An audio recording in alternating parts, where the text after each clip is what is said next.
And this series is all about greening Algeria's universities and inspiring and empowering you to learn from others, to share your own learning, and actually to achieve greener universities. It's the time to do it now. So over the weeks, we focused on other future aspects of sustainability: energy, waste, cities, food, biodiversity. But today it's an odd one. It's on partnerships and collaborations. Why partnerships and collaborations? Well, this theme comes from the United Nations Sustainable Development Goals. It's actually goal number 17, the last one. I'd actually suggest it's one of the most important ones. And the goals, if you haven't heard about them, are the most transformational goals to transform our world. They provide a historic opportunity where most of the world's governments agreed on priorities to unite global stakeholders to end extreme poverty, fight inequality, injustice, and to protect our planet. And SDG 17 refers to the need for cross-sector and cross-country collaboration, and that's what today is all about. So put simply, it's about strengthening and streamlining cooperation between nation states, between the developing world and the developed world, using the SDGs as a shared framework, a shared vision for defining a collaborative way ahead. So let's move on. We've got 4 great panelists for you today, and each will have 5 minutes to share with us their insights to partnerships and collaborations and how universities across Algeria and the UK can actually, share and learn from these new approaches to cross-sector, cross-organisational, cross-disciplinary collaborations and partnerships. What can you do? What can you do to create new partnerships? I'm truly honoured to be speaking about such an important topic and to be speaking here with the British Council, which I know really from several different sources is truly committed to supporting young people in Algeria. And I hope that we can build on this and work together more in the future. But I'm particularly delighted to be speaking to an Algerian audience. As Ian mentioned, I worked in Algeria from 2007 to 2009. And then I went on to do my PhD and later write a book about civil society in Algeria. And that's really thanks to the amazing colleagues that I had when I was working in Algiers.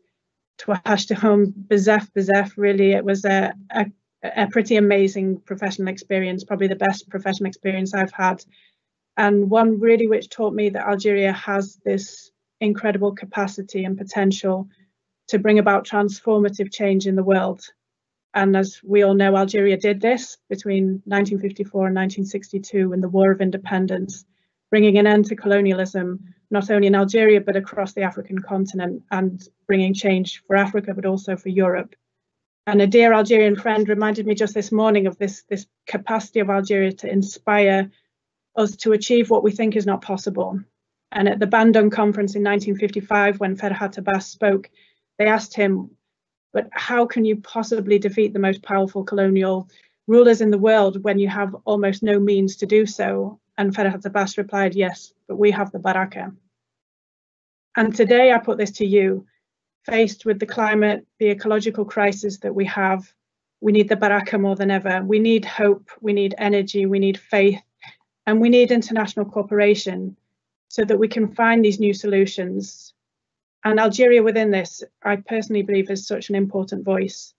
And young people, students, are that important voice that we need to listen to.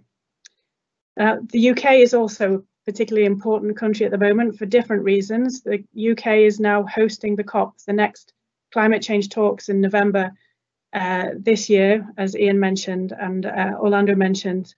And civil society and universities, I strongly believe, are key players, key institutions, key organisations that can influence this. And so my colleagues, I think, are going to talk a little bit more about what UK universities are actually doing in that area. So my talk, I want to really tell you a little bit about what we're doing as a continuation now, as a cooperation between Algerian and British universities in terms of shared research, and how this led us to working on the environment, having an environmental focus. And I would love to have your feedback from the participants today. And also, just for us all to remember that we have 500 wonderful Algerian PhD students currently working in British universities, in my own in Coventry University at the moment. So the potential for collaboration across universities is huge. So back in 2018, I was invited to Mohammed Sadiq Ben Yahya University in Jijil to speak at a conference. And during this conference, which was about local social capital and sustainable tourism, we went with the Algerian PhD students at that university, and they asked us about how we could develop further exchanges. They wanted support with English and academic English in particular, and how to share their research internationally. So as a result of that, I worked together with our colleagues, particularly Dr. Adel Shihab and Professor Shakur at Jijil University, and we developed a program together. And we put this out and we got funding from the British Academy. So we were able to invite 20 other students from universities across Algeria to come to Jijil and to work on their research and their English. During those sessions, where we also invited the Wilaya, that's the regional government, environmental associations, and also entrepreneurs, we looked at questions like waste management, and environmental problems, which came out as a key theme. Needless to say, that initiative, that workshop, was a huge success, and the students all went away keen to build a network and to think strategically about the root causes of these environmental problems. What were the solutions, and what role would young people have? How did they imagine the future and the kind of jobs which would be needed to tackle those problems?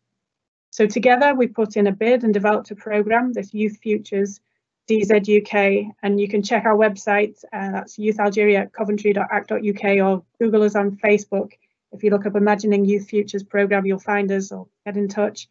And this is really just an incredible opportunity to work together, to think about research. How can we explore these environmental challenges and work together across Jijil University, Coventry University in the UK, and 12 other universities from where we had students working together in this network. So of course we've had delays with COVID, but we have managed to do training, and we're just about to look now into collecting data. But just an initial finding I want to share with all of you is that there really is a huge amount happening in Algeria at the moment, and young people are playing such an important role. Often in small associations, they're making a big difference on the ground. There's from networks, online organisations, to individual influencers such as Younes Drisi Tani, I'm sure you all know, who invented the trash tag challenge, which inspired people around the world to go out and clean up their local environments. And Younes says it's really about hope, image, and an action that you can bring about change. So I've been working on this for a long time. My main interest and passion now is to really think about how we can learn from young people. How can we learn from their ideas, from students, from academics? In my own university, I've just measured our carbon footprint for our research centre, and I can only say that we have to be honest here, that UK universities, our carbon footprint is far higher than I would imagine most Algerian universities. And we also have a responsibility to think about how we travel, about internationalisation, about our own behaviours. When we're thinking about cooperation, what can we learn from Algeria to do things better? What are the new ideas, and what can young people teach us? Because they have the ideas, they have the creativity, they have the energy, they have the baraka, and we owe it to them, I feel, to listen better and to learn, so that we can ensure that they have a clean, a safe, and a bright future. I mean, obviously what really helped us was the opportunity to travel before the global pandemic, and creating those friendships and partnerships, meeting each other both in Coventry and then in Jijil. Spending time together, I think, definitely helped. Obviously the situation is more challenging now, but what we have found is, I think, even online, kind of regular meetings with inspiring speakers and topics which they want to work on can absolutely, I think, bring together students from very different backgrounds to learn from each other. And university students in general, want to challenge their thinking and have new opportunities. So I think time at university is absolutely when you want to go beyond your comfort zone and meet other people. I'll share my screen with you and just share some thoughts that hopefully resonate with those on the call. Yeah, as Ian said, I'm an assistant director with responsibility for everything you can see on this slide, and I'm not making any apologies for this slide. It's busy because we're busy. We're doing a lot of work to try and rise to the task that sits before us. In Glasgow, as a university, we're an innovation centre. We're a leading technological university. We work a lot on engineering. We work on social sciences. We work on science and biomedical, bioengineering. And we also work in business. So we're very much an applied university, and the DNA of the university is around innovation and collaboration. So that's what this slide illustrates. Sustainable Strathclyde is the team that I work alongside, and we're very busy collaborating and partnering with the wider society in Glasgow and in Scotland and the UK, because, and this is most important, we've realised very quickly that we need to work with others, and the only way to deliver the transformation and radical systemic change that we need to tackle climate change in terms of mitigation and adaptation, and also be socially progressive, is that we all need to work together as best we can.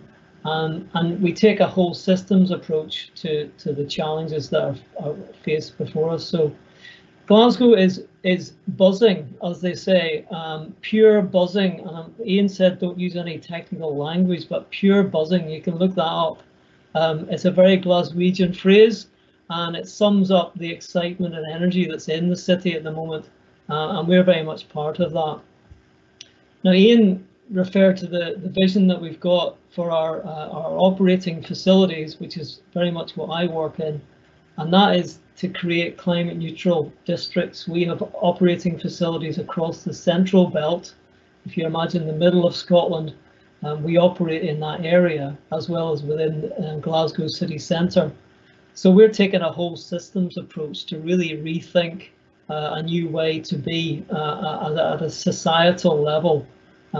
Using our natural and physical resources locally, you'll maybe be aware, but if you're not, then you should be, because Scotland generates 92% of its energy needs from renewables. So that's mostly from wind. 73% of Scotland's energy comes from wind, and 19% is from hydro. And on Monday, 100% of that energy was generated from wind because it was a particularly stormy day. So we've made huge strides in using our natural and physical resources, and that's very much what the work that we're taking forward in Sustainable Strathclyde. Working with others is the only way we're going to move the dial in the right direction in terms of climate impacts and climate change. We need to tackle it collectively. And to make it happen, and this is with your business hat on, then we need to provide investment opportunities for those that are going to move into this space to stimulate a green recovery post-COVID pandemic, for instance. So I've just got a few slides, really, two or three more, just to let you see. And I don't expect anybody to know the geography of Glasgow, but we're at the heart of Glasgow city centre at the University of Strathclyde. And in this drawing, you can see the River Clyde. That's a catchment, a large river for Scotland's purposes. It's 1,300 square kilometres. And the way we look at that in this context is that's 1 gigawatt of heat that the city is looking to tap into. And we're very much thinking that the heat, that's the latent heat that's in that river, can provide affordable heat for the residents, businesses and organisations in the city. So instead of using gas for our heating, we're looking at a city-wide district heating network. And in this district, let's call it, that's £500 million worth of investment in district heating alone. Creating what we call climate corridors, so reimagining our streets as being less about car use and more about people, more about climate services, to just distribute heat to the various housing and businesses that sit around Glasgow city centre. Working very much in partnership with the City Council, the local authority, our Energy Investment Fund, Salix, and in what we call an innovation district that's in the heart of Glasgow. So that's our ambition, with large heat pumps in the Clyde, and thinking about very much our community and how we work with our communities to provide affordable climate responses such as affordable heat. Our technical team, again, a collaboration of a number of different people working on the technical feasibility of how we bring that about. And our steering group, again, lots of actors who are working in Scotland, in the city and in the region, all of whom have a direct interest and investment in this project. So it's a very exciting project. We think it's going to transform the city, and that's very much we see as an exemplar for future city responses to the climate challenge, because no one organisation can do this on its own. We have to collaborate. And just one final slide, what might that transformation mean for the city? This is one of the streets that is in our target zone. It's a typical Glaswegian street, I would say, at risk of being shot at by the council in terms of what that urban streetscape looks like. But what we think it should be more about is green space, distributing the energy and the systems, digital, low carbon energy, connecting communities, thinking about places for people rather than places dominated by cars, and getting people moving in a much more active and sustainable, healthy and well-being appropriate manner. So our architecture students are working on this vision with us. We're working with our business students who all have a voice, and I think that's what I would leave you with, is as students in this kind of paradigm that we're sitting within, you have a very strong and powerful voice to offer up to society. You are the future. We rely on your innovation, your ideas, your expertise, your passion, your energy to bring forward the solutions that really will help us to transform to a new way to be, if you like. I think you need someone with a bit of vision, and you need that collective ambition. But I think, so when you bring all that together, then a university can act as a neutral facilitator without a vested business interest necessarily, without a local authority kind of governance in terms of city and region. It's a place of learning, a place of insight, knowledge, ideas, innovation. All of those put together create a very powerful kind of force for good. As being, well, we have to be socially responsible as a university, don't we? But we are there to generate ideas, learning, teaching, research, build capacity in society, and add that kind of overlying kind of input as a facilitator of change. That's how I see it. So Charmaine Morell from Nottingham Trent University. As I was saying, we're a fairly large university. We've got 32,000 students. I'm not going to talk so much about the campus, although we have our net zero carbon target. So we are very focused on that in our buildings and our green spaces and so on. But what I'd like to talk to you about today is more our partnership within the university. We have external collaborations as well, but I particularly want to talk about our relationship, our partnership with our student union and with our students. So some of the initiatives that we do year on year to hopefully give you some ideas as well. So one of the first things, we have an online platform and also an app for our mobile phones called Green Rewards. And this is a platform that incentivises and rewards students and staff in more sustainable and well-being lifestyle choices. And this is around things like your well-being, but it's around how you travel, it's around what you eat, it's around single-use plastic and all those other sort of areas that our students are really interested in. So each month, staff and students get vouchers to sort of encourage that more sustainable lifestyle choices. And we also make termly donations to charity. So it's a great fun way, kind of gamification for incentivising and getting students on board. We get involved, so this is when I say we, I'm talking about my team, the sustainability team, so the operational side of the business, if you like, the university. So we work with our student union on all sorts of areas, and this photograph here shows our student union promoting our new sticker, our bin sticker campaign. So students were confused about what went in the bins, and things were getting in a bad muddle, and we wanted to get better segregation. So we did a lot of consultation with our students, and this was the sort of activity then to get that message understood by our students and our staff as well. And another collaboration is at the end of term, students would have a lot of items that they wanted to get rid of, and historically these would be disposed of.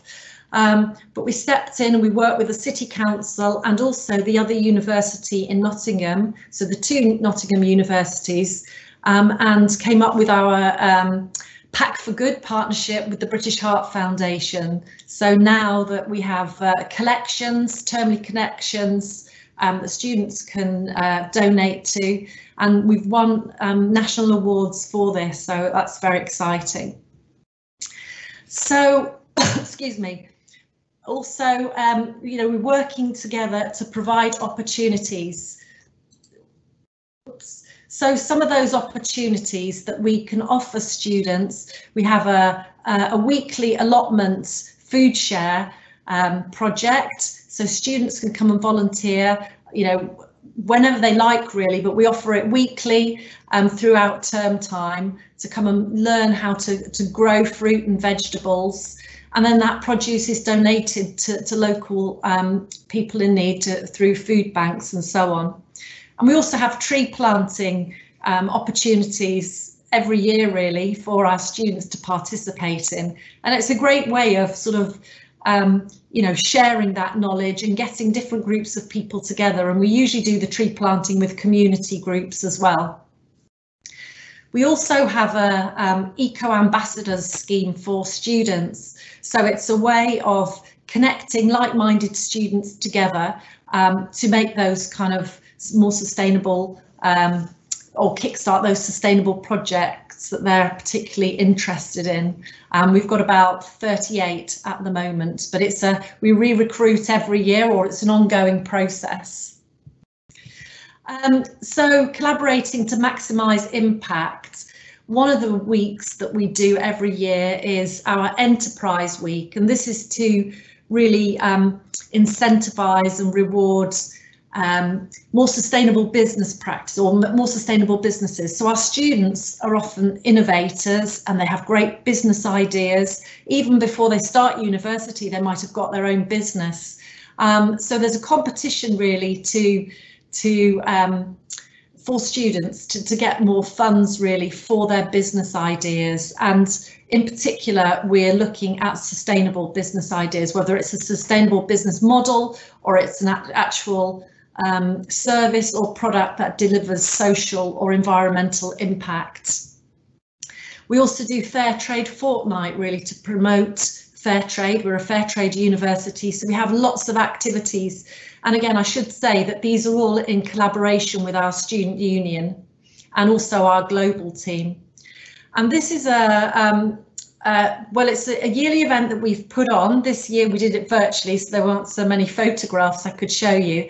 But this photograph shows you just before the original lockdown in March of last year, our Getting to Net Zero carbon panel and workshop, where we had about 120 students, members of the public and staff, all talking about how we could deliver Nottingham's net zero carbon ambitions. And we run a yearly conference on sustainability. We've actually only done this for 2 years running, but it has great collaborations, and we run workshops as well, really to inspire and get inspiration from students. So it's great collaborations really to share ideas and, you know, to really get that environmental and social action going. Also within our Green Academy teams, that's on the academic side, they run carbon literacy training, and have run that for students as well. And even students are then empowered to go and deliver that training too. So it's a really good example, and I'd kind of urge anyone to have a look into that. And lastly, but I don't intend for you to read all of this, but it was just to give you some information to perhaps look at later for some ideas for different events that we put on. Actually, that was last year's Green Week, but we do run other weeks as well, but maybe if that might give you some ideas for later.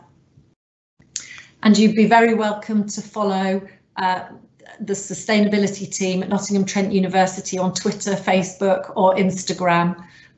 I have created many brands of red water companies, and the latest was Red Water Consulting. I do have an agreement and a license from the Ministry of Environment and Sustainable Energy to be to give and to do files for my clients who has businesses in industry. We do impact studies for them, hazardous studies for them, in order to see if their kind of businesses and activities won't be dangerous for all the components of the environment, which is the human, well, the nature and every part of the environment. And then, well, the government will give him the authorization. And while doing this and during this journey, I would like to say a quote. I heard it before, which says the best way to success in business is to be in business, and it goes with everything. The best way to success in every field is to be in the field itself. Well, while being in this field, I had a client who came to me, and he asked us, because we offer many services, to help him having an agreement for waste collection. Here in Algeria, you cannot collect special wastes unless you are authorized, and for that you have to do a file and a study, and you submit it to the ministry.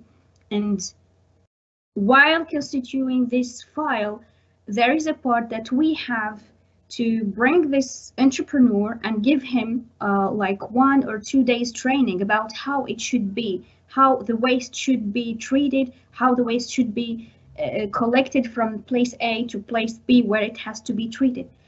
And the kind of waste this guy was interested in is the waste, the medical waste. And while talking about how we do treat it here in Algeria, we incinerate this waste. It has a lot of germs and microbes, and the guy said, no, don't worry about that. I know a place no one knows about it, and I went through it there. And it was like, oh my God, why? I mean, I was really not. I stopped being professional, and I was like, are you serious? Why are? I mean, I tried, me and my consultants, to push this commitment and push his I don't know, his awareness about the environment and about the impact he's going to make. But he was like, no, I would like to make a lot of profits. I would like to have a lot of clients and all. And when I came back home, I could not stop about what happened. And when I came back home, I was thinking about this guy, and then I thought about his background. He was a guy who had no university degrees or any kind of this. I mean, he has done no studies. He has zero awareness and zero commitment. And I was like, why?